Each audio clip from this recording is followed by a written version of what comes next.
Welcome to SportsBeat KC, the Kansas City Star's daily sports podcast. It is Tuesday, April 20th, and I'm Blair Kerkhoff. It's been a good stretch for the Royals, who continue to lead the AL Central with one of the best records in the American League. Yeah, I know it's early, but there's no reason not to feel good about this start, especially with the improved starting pitching.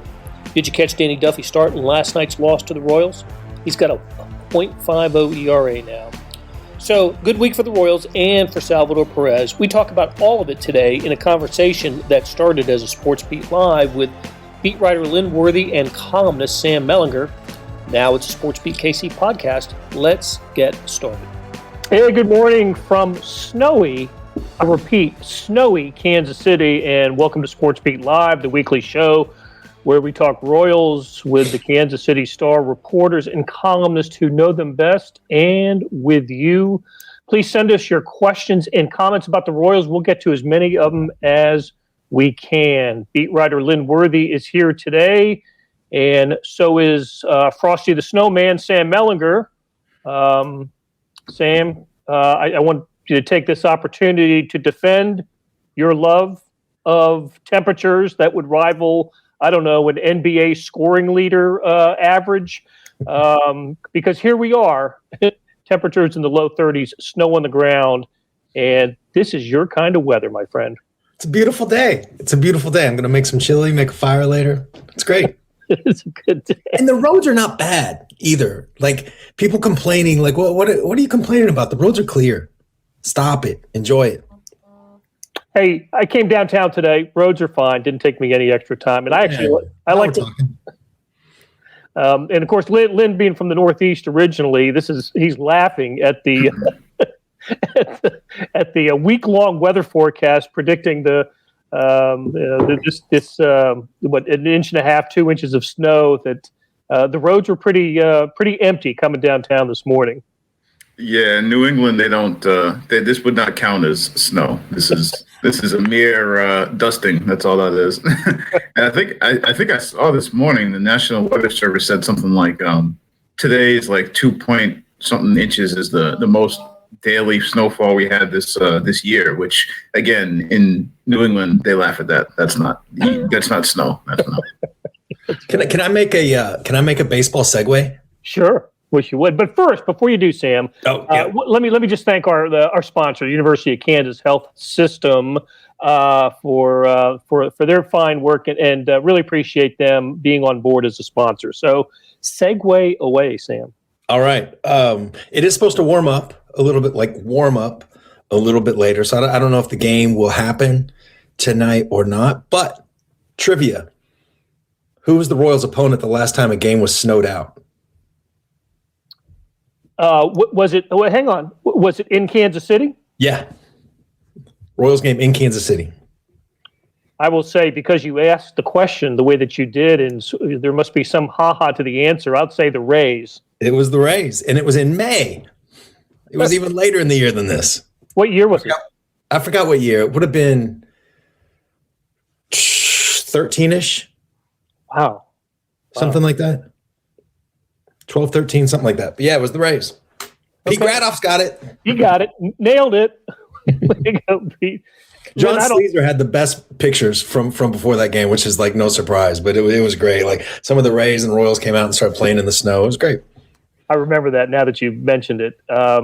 Lynn, they won't call off tonight's game, will they? Because of the temperature, or I wouldn't think, but. Not at this point, I don't think. I mean, yesterday it sounded like there was optimism that they'd be able to play because the snow was gonna stop by the middle of the day. And I was watching the MLB network earlier, and there was an image of people out there already on the field at Kauffman, like just trying to clear it up and trying to make sure they clear out the snow. So I would think they're going to make an attempt to get this in, and I don't see why not, unless it's a lot worse there than what it is in the rest of Kansas City. I would think they're going to make an attempt. Right. Okay, since the last time we talked, the Royals, I believe, were 4-4, and we were worried about starting pitching at the time. What a difference a week makes.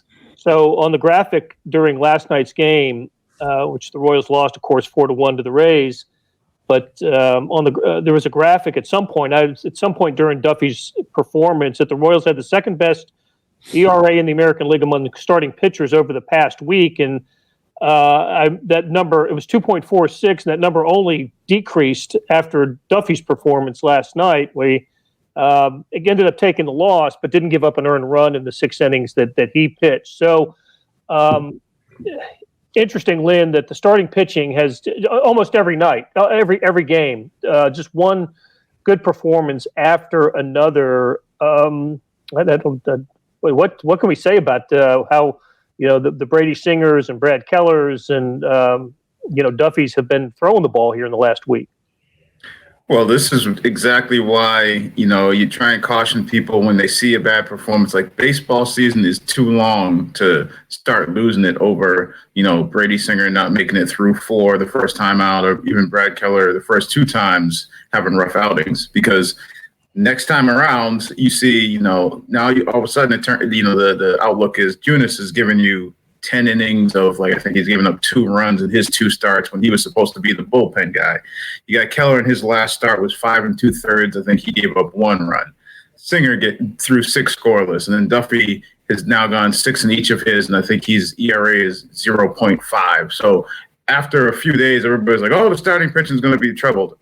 Pump the brakes, and this is why you pump the brakes, because doing that in the first week of April is just sort of, crazy. Now, I'm not saying that, Danny Duffy is going to win the Cy Young either based off of, 3 starts, but it's just, you got to take the big picture view. Pretty encouraged by Duffy's 3 starts though, Sam, aren't you? Yeah.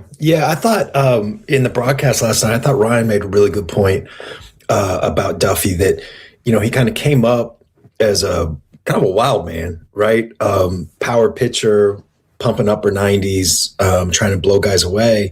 And then at some point he kind of morphed into much more of a finesse guy, sort of what some of us would think of just like a classic, crafty lefty. And now this season, at least, it seems like he's a combination of both. He can get mid 90s, when he needs it. But he's also has a much better feel than he did when he was 22 or whatever, which is obviously understandable about, just how to work hitters and pitch to contact sometimes, but also get a strikeout, when the moment calls for it. Again, like Lynn said, it's only 3 starts, and I would take the over on his 0.50 ERA at the end of the season, but we are seeing like some of his best. This is like the best that Danny has, and it's cool to watch. For those of us that have kind of seen him develop, from, again, like the guy that would have, he'd go 2 1/3 or whatever and throw 94 pitches, and have, didn't he have like a 35 pitch inning one time early when he first came up? Those days seem to be gone. And he still has that fire though. This is not like a veteran that's, sort of numb to the emotions of baseball. I mean, we saw that on that comebacker last night, right? That started the double play and then the chest bump. And I think some of that was, I think he was pissed at the umpire, or he was getting squeezed. That was a really bad zone, and I'm sure that was part of it. But it is cool to see. This is part of the cool thing about baseball. Is you get to see guys develop from young to veteran. It's been nice to see.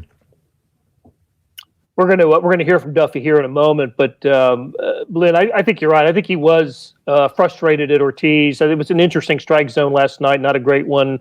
It was kind of I know that Soler got rung up early in the game on a ball that looked a good 6 inches off the plate. But what about the other thing I wanted to say about Duffy? One thing that I've noticed about him is his fastball in the strike zone, going to different places in the box. And it's at one point, one of his 8 strikeouts last night was a 96-mile-an-hour fastball right down the middle. I mean, there was a time when hitters would have sat on that pitch, but I think he's shown so much control and variety in his pitches that you can stand there and look at a 96-mile-an-hour fastball down the middle and get guys out with it. So I'll tell you what, Beth, let's hear from Danny Duffy. Got his 1,000th career strikeouts against the Rays last night, and was asked how he felt about it. Did you know that you were near that milestone, and what was your reaction when you did get that strikeout to not only strike out the side, but then achieve that milestone? Yeah, it's something I knew I was approaching, but I don't really concern myself with that kind of stuff. But when it happened, and when my boys came over and congratulated me, it did mean a lot. Really thankful to be here as long as I have, and really cool deal. Does it mean anything to you that your 1,000th strikeout comes out a week after Salvy's 1,000th hit as a Royal? Of course it does. I can't tell you how proud I am of that guy and to be his teammate for as long as I have. And for him to achieve that milestone, that was huge. And for us to be able to get it, I think it was within 5 days, both get to, a pretty solid milestone. That means a lot. It's cool to do that. And with Carlos's 1,000th walk, I mean, goodness gracious, we've had a week. So, yeah, it meant a lot to me. Well, Danny gave us the opportunity to transition to Salvador Perez. We'll do that in a moment. But Steve Hogan, thanks Sam for remembering the year of the May snow that everyone in his Tuesday breakfast group was trying to come up with it this morning. Steve, glad you got out to the breakfast group this morning. And Stephen Solomon wants to know about Bobby Witt Jr. updates. We'll get to that as well later in the show. But yeah, as Duffy said, it was this was his 1,000th strikeout milestone week, and last week was Salvador Perez's 1,000th base hit, and that was just the beginning of a great stretch for Salvador Perez. What a week for the Royals catcher! With not just that, it was on a 4 for he was 4 for 4 in that game.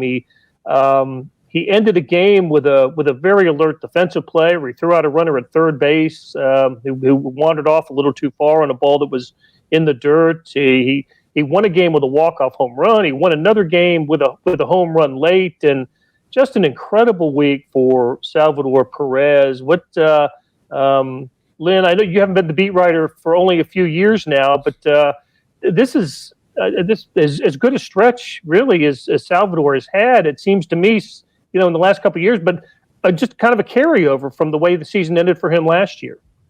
Yeah, Salvador Perez is he's pretty good. He's pretty good. I mean, if you look at last year, I think last year the question was how was he going to bounce back, because that was the year coming off of Tommy John. He'd missed the whole season. Is he going to have a slow start? And then there was the delay because the pandemic and everything, so it was a shorter season. But we saw nothing but good from him really last year. The only thing that sidetracked him last year was he had the eye issue where he literally couldn't see, and he was still taking at bats when he couldn't see. But other than that, he was he's been nails at the plate, behind the plate, and he carried it over into this year. And for a guy who he's upwards of 30 now, he got that extension, but he doesn't seem like he's taking immediate steps back. Down the line, who knows? I mean, but he seems like he's really still trying to refine his approach at the plate. He still works as hard as ever behind the plate. He's working with the young pitching staff. So I mean, Salvi is he's their guy. I mean, I'm trying to remember who it was. I think it was Josh Stallman maybe the other day who said just flat out, he said he's our leader. Like it's he's like, you guys. You don't even need to ask me about that. He's you can ask a fan; they're going to tell you the same thing I'm going to tell you about just how amazing it is to watch him. He's the right guy for that role too. You know what I mean? Like because he's a bridge, just that position, right? A bridge between hitters and pitchers, and also like his like sort of salviness. Like a lot of clubhouses, we all know this, are divided between English speakers and Spanish speakers, right? And I think Sal can kind of bridge that gap and bring everybody together. I also wonder, like, this is total 100% armchair psychology and maybe worth nothing. But the Royals paid like objectively too much money in that extension. That they paid upfront before this season, I think, about what Sal maybe could have gotten if he had a huge year and hit the market. And the Royals paid that up front without seeing what he did this season. And there's a chance that when he's 35 and making 23 million or whatever, that they're going to regret that. But I wonder, and this is the armchair psychology part, he seems like the kind of guy that, you worry about some guys when they get paid just going off a cliff, like that. I'm here, Jose Guillen comes to mind a little bit here. I wonder if Sal is like the other way, like if he just feels sort of lifted by the faith and everything else. It's again, total armchair psychology, and we'll see. I get that he was great last year too, for 37 games. But it's just something that I've wondered about when, in this hot start right after he signed the contract, just something to keep in mind. We've talked about it before, but is there an influence, at least at the plate, with the presence of Carlos Santana in the lineup, and the fact that Santana is so good at taking pitchers, pitch selection, and Salvador seems to be a little bit better at that this year? I think he had, I'm trying to remember if it was within the first maybe 9 games. I think he had as many walks as he had last year, because he had 3 walks last year in 37 games, and he got to that pretty quick this year. Now, he's not exactly going up to every at bat just looking to take pitches. I think there was times last night where, he's up there and he's swinging the first pitch and he's letting it fly. So he still does that. And it was interesting in spring training. He was talking about how they actually did have him go up there and look to take pitches, at least, to start off in the bat. Like, just to see some pitches, just to get the feel of not going up there and just swinging right away. And I think Santana helps with that somewhat, but I think it's also just the coaches getting in his ear and him being at an age where he's more receptive to those ideas and willing to, maybe take a little step back in terms of the way he's gone up there at the plate in past years.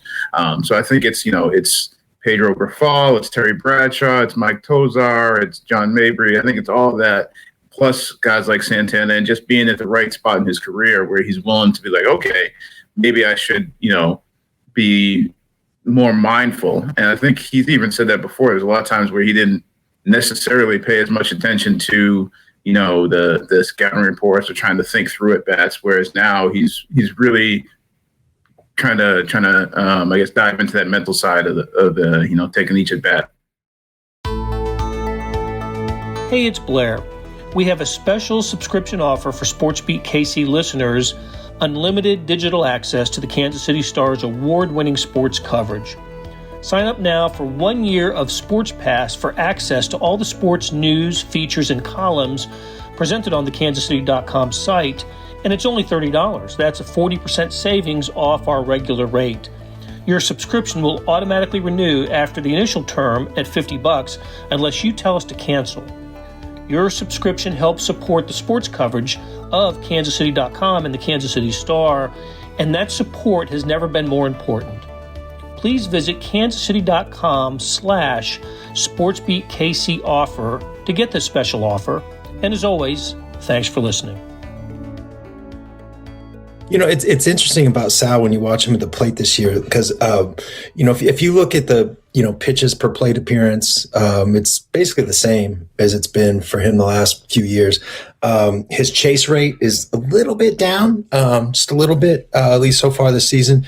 But it does, like, what I think, just to maybe underline what Lynn just said, it seems like there's more of an idea of what he's doing. It just seems like there's more of I don't want this to sound insulting of what he has been, in his 20s or whatever, just more of a thoughtful approach to the plate appearance. It's just, that's what it looks like when you watch him.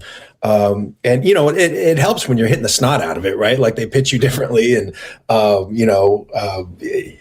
if you're the pitcher, National League pitcher going up there, you're going to get pitched differently than Carlos Santana. But it does seem like he's got a little bit different approach now. Yeah, I think he's got more of a plan at the plate. At least that's from what he's said. It just seems like it. And that doesn't mean that he's not swinging early. I think the other day, the home run that he hit on Sunday, he went up there with a plan at the plate, and he swung first pitch, and he knocked it out the dang park into the fountains. And you saw, just looking at that inning, Santana went up there, swung first pitch. Then Salvi went up there, swung first pitch, hits it into the fountains. Soler came up after him, swung first pitch, and hit a double. So it's swinging first pitch doesn't mean that he doesn't have a plan. That was the plan. Because that was the question I asked afterwards. I said, so were you looking for a location or were you looking for a pitch? Because you swung first pitch. And he said he was looking for the sinker. And if he got it, somewhat up and he got a good look at it, he was going to go after it. And so again, playing at the plate doesn't mean that he's taking pitches. It means that he knows what he's looking for. And even, also keep in mind that, I think it was Brady Singer the other day, hitting is freaking hard. So even if you got to play at the plate, doesn't mean you're going to be able to execute it. The walk-off home run, which was the third of his career, was, jump out of your seat moment for the Royals. But the home run on Sunday, I think, was just as satisfying because it came, was it in the 7th or the 8th? I can't remember exactly. Maybe in the 7th. I believe that one.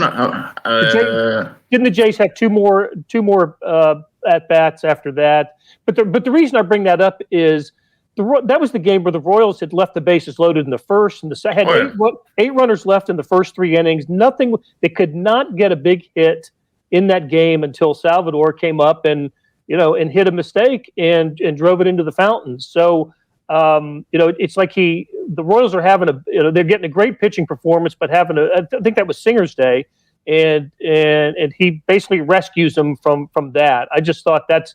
As dramatic as the walk-off was, just to save the Royals on that day as well was just as significant to me. So it left a small village on the base path. Yep. Yeah. It was. I think it was 13 in the game. I want to say, if I remember correctly, but it was bases loaded in the first and second innings of that game. They just couldn't come through with a hit, and then Salvi comes through with the hit.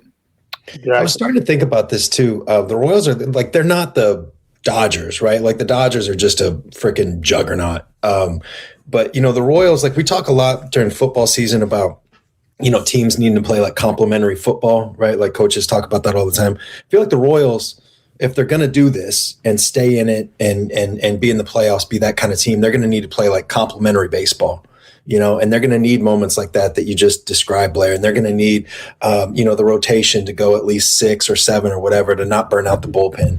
And they're going to need, the bullpen to keep things close. Maybe the offense to score a lot so they can use, sort of the bottom of the depth chart in the bullpen on some nights to keep Stomont and Zimmer and Holland and those guys fresh. I mean, they're going to need little moments like that. And Sal, like we've been saying, Sal's provided like 10 of them in the last week. And yet could not get AL Player of the Week. He threw no hitters, which was turns out to be. That's right. He was tied for second among those who didn't throw no hitters last week, and the guy who was the AL Player of the Week, Carlos Rondon. So, and yes, the Royals aren't the Dodgers, and yet they join the Dodgers as the only teams in baseball to not lose a series this season. That's pretty impressive. We were able to ask a member of the Royals ownership group this week about the Royals, and let's hear what one of the co-owners of the Royals had to say about his team this week. Patrick, I just wanted to know how much enjoyment are you getting out of the Royals these days?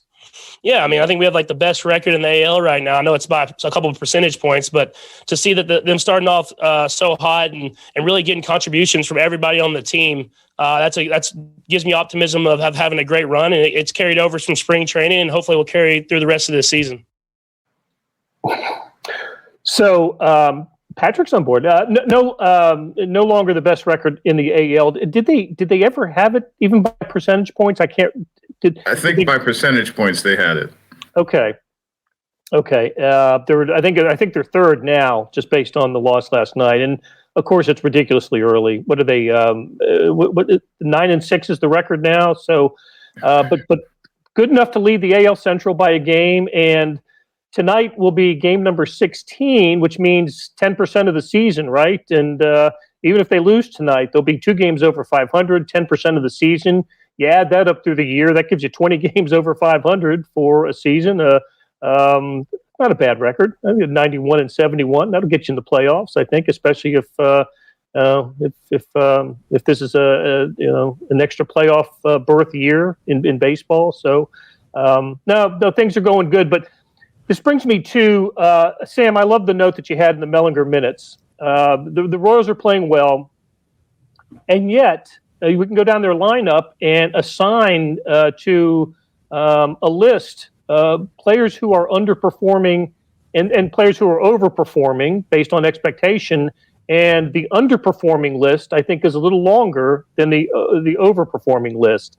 Tell us about those lists. Yeah, I mean, I think by far, like the only guy, I don't know, maybe we can nitpick about, Salvador Perez having a 944 OPS or whatever, but really the only guy that is like significantly overperforming, a fair expectation is Danny Duffy. And I think it's fair to expect him to be really good, but just, like we said, not a 0.50 ERA. But if you look at, I've just got the stats in front of me right here. Brad Keller, he was much better in the last one. I think he'll be good going forward, but, that's 2 out of his 3 starts have been atrocious. Mike Minor has not been, what they expected. I'm just going down here. Do you want to say Nicky Lopez? I mean, he's basically been a league average hitter. Is that overperforming? I don't think significantly. Hanser Alberto has not been hitting. Benintendi hasn't been hitting. Jorge Soler hasn't been hitting. Hunter Dozier has a 167 slugging percentage. Mondesi, has not played yet. So, they've got they're 9-6, right? Is that what we just said? And and they've got a lot of guys who, there's some stuff that they've got a lot of guys that can provide more than what they've been providing so far. I think that, to me, if you're going to be optimistic about the rest of the season, I think that's, probably that's where I would start. Is that they're 9-6 right now, and they've not been playing as well as they should. Now they need to play better because their run differential is even, which is, history will tell you is a 500 club. So if they want to be in the playoffs, they've got to play a little bit better, but they've got the guys to do it. And they've got more depth on guys that just aren't on the big league roster, right? Like all these pitching prospects and everything else. So they're in a pretty good spot. So, Lynn, that was maybe a little bit reflected in the batting order yesterday. It got shaken up a little bit, didn't it?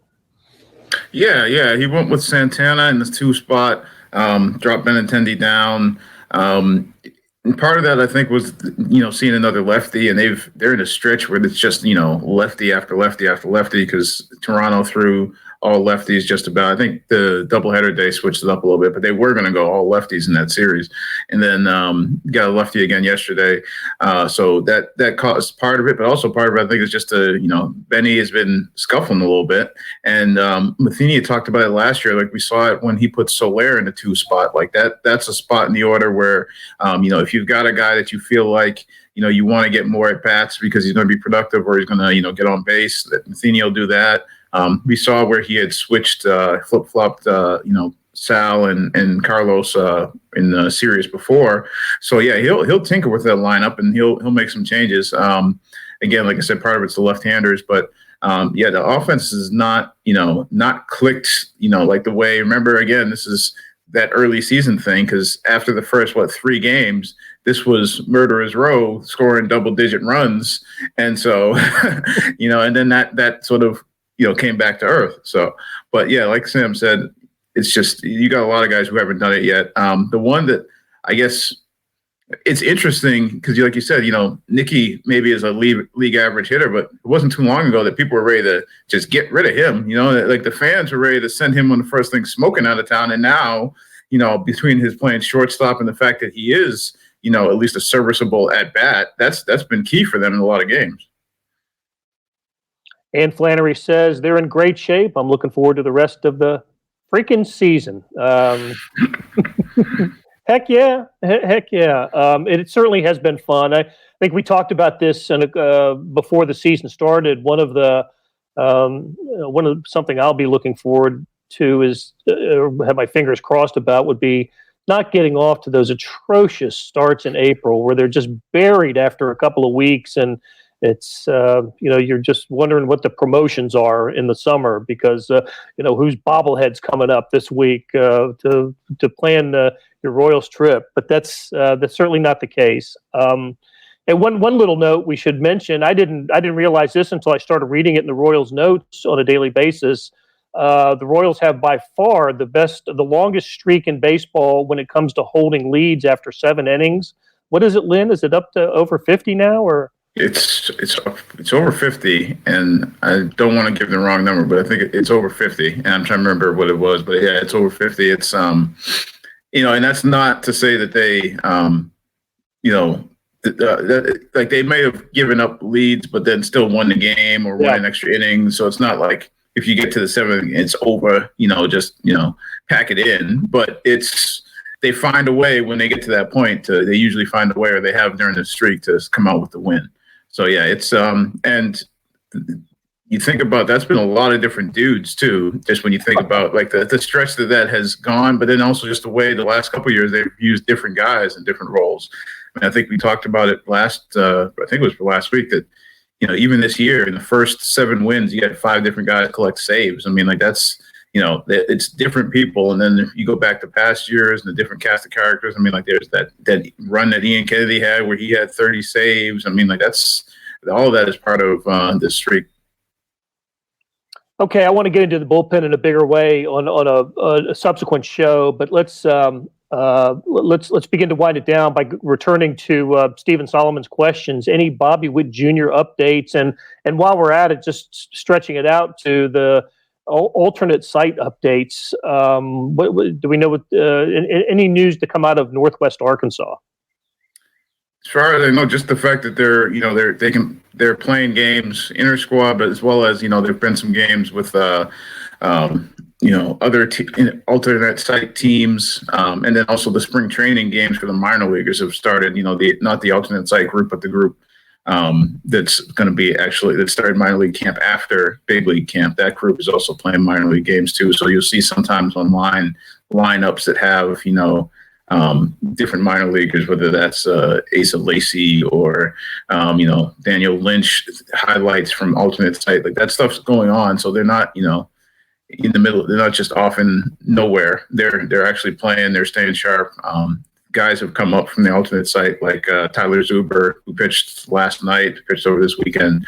So that is rolling. But I mean, I don't think there's anything significant as far as I don't think because somebody had a great at bat in the alternate site that he's going to be in Kansas City tomorrow. I don't see that happening. But they're there, staying ready, and they're still options. Well, I've got to tell you, if I see a great at bat on Twitter or something, they better be up here the next day. That's just how it works these days. Oh, man. Okay, guys. Hey, I really appreciate the conversation, and we will do it again next week. Thanks to Beth Welsh for producing, and again to the University of Kansas Health System for sponsoring this show. So until next week, take care, and we'll talk to you soon. That'll do it for today. Thanks to our SportsBeat KC production staff of Derek Donovan, Beth Welsh, Monty Davis, Jeff Rosen, Chris Fickett, and Savannah Smith. Tip of the cap to Lynn Worthy and Sam Mellinger for stopping by and talking Royals. Links to their stories can be found in the show notes and on kansascity.com. Hey, we got another deal for you. You can subscribe to Sports Pass for 99 cents a month. That's right, 99 pennies a month. Sports Pass is the online version of the Star Sports section. You get all the stories that appear in the print editions of the Star, plus many more stories that appear only on the website, including Sam's Mellinger Minutes. That is a fantastic column, a great read. After 3 months, this deal, it auto-renews at $5.99 a month unless you cancel. And what a great time to subscribe.